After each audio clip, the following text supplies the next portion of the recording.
Congress party ఎంత మేలు చేసినా అంత మేలు చేసింది. సో వాళ్ళ ఏమి డివిజన్ పాలిటిక్స్ ఏం లేకుండే వాళ్ళ దగ్గర, కులాలు మతాలు అదని ఏం లేకుండే అది.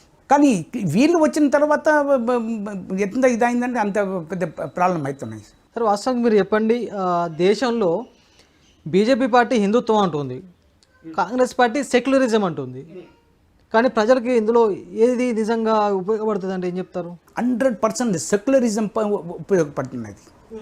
ఈ బంగ్లాదేశ్ వార్లో నేను జాయిన్ అయినాను కదా, హిందూ ముస్లిం క్రిస్టియన్ సిక్ వీళ్ళందరూ ఉన్నారు కదా, అందరు కలిసి వారిని విన్ చేసాం. ఎవరికి డిఫరెన్స్ లేదు. నా ఎంబడ ఉన్నాడు జైనల్ హుసేన్ అని, వాళ్ళ ఫాదర్ 65 వార్ మెడలిస్ట్. సో వాళ్ళ కొడుకు నా ఎంబడే సర్వీస్ చేసిండ్రు. దేశానికి ఎవరు కష్టపడుతున్నారు, ఎవరు మేలు చేస్తున్నారు, అది మనకు అవసరం. సిక్స్ మంచి ఫ్రెండ్ నాకు, క్రిస్టియన్ మంచి ఫ్రెండ్, ముస్లిం మంచి ఫ్రెండ్.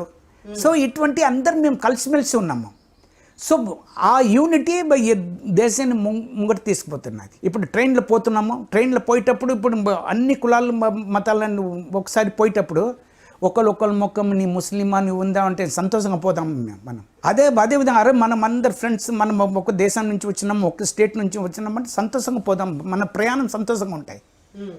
ఈ లోకంలో ఎన్ని రోజులు మనం ఉంటాము, అన్ని రోజులు అందరు కలిసిమెలిసి ఉంటే సంతోషంగా మన భారతదేశం ముంగటిపోతుంది.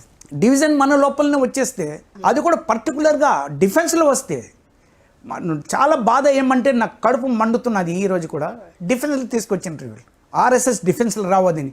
కానీ ఈ మొత్తం ఆర్ఎస్ఎస్ రూల్ చేస్తున్నాయి దేశాన్ని.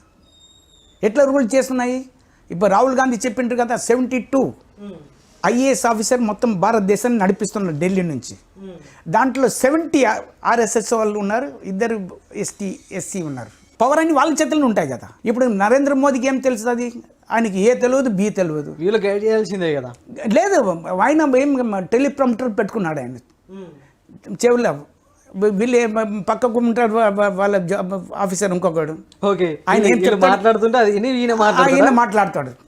సో ఈయన తెలియదు, ఏం లేదు.